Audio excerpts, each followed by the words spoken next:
But before you get to the Minotaur, the primal issue, it's called the mother complex. Okay? You want to resolve the mother complex, because when you resolve the mother complex, okay, so the Minotaur and Medusa, same thing.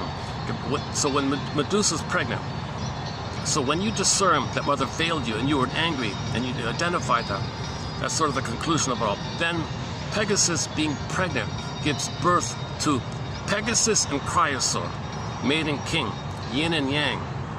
Okay? Feminine, masculine.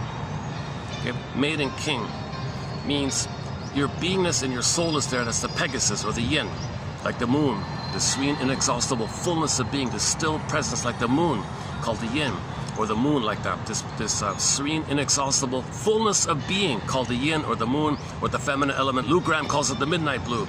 Okay, this is called the feminine, or your soul, basically. Now, when your soul is there, the Cryosaur is a symbol that we're going to express it somehow. We're going to put it in some kind of form. So what you're doing, the masculine, mate and king, mate and likewise, mate and the soul, the king is the act of doing. So your doing is meant to come from the being. That's why it's together, mate and king, the words together like that. Yin and yang are together.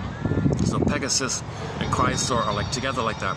The image of that is that the Cryosaur can take different forms. The muses, for example, the 12 muses, each muse of the 12 muses, when a muse is doing their muse thing, they're riding on a Pegasus.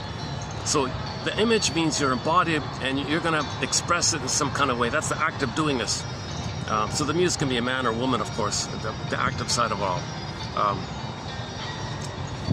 Okay, so your doing is meant to come from your beingness. If your beingness is there, then your doing is an expression of your beingness. And if you have your beingness, you have your golden ball, you're ethical, you're moral, you're virtuous, your embodiment, you make sense. The reality, okay, we're all one family, we're wounded, everyone loves or cries for love, we're homotraumatized, things are three-dimensional. Okay, you can handle a little ambivalence, no one's perfect, but we're human, we're all one family, earth family, human family, traumatized family.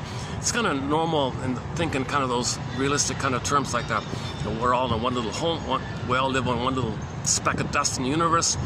You know, there's just, you know, what if, you know, this is the only speck of dust in the universe that's the right distance from the sun, not too hot, not too cold, to allow life to take place, and a little bit of gratitude for all the time it took for us to be here. And we're all one family. We came from the same hominid called Homo budoensis, one theory, and we grew the cortex 200,000 years ago, according to the Forbidden Planet. And we're all from that one hominid. Only one hominid grew the cortex, and we called ourselves Homo sapien, and then we spread around.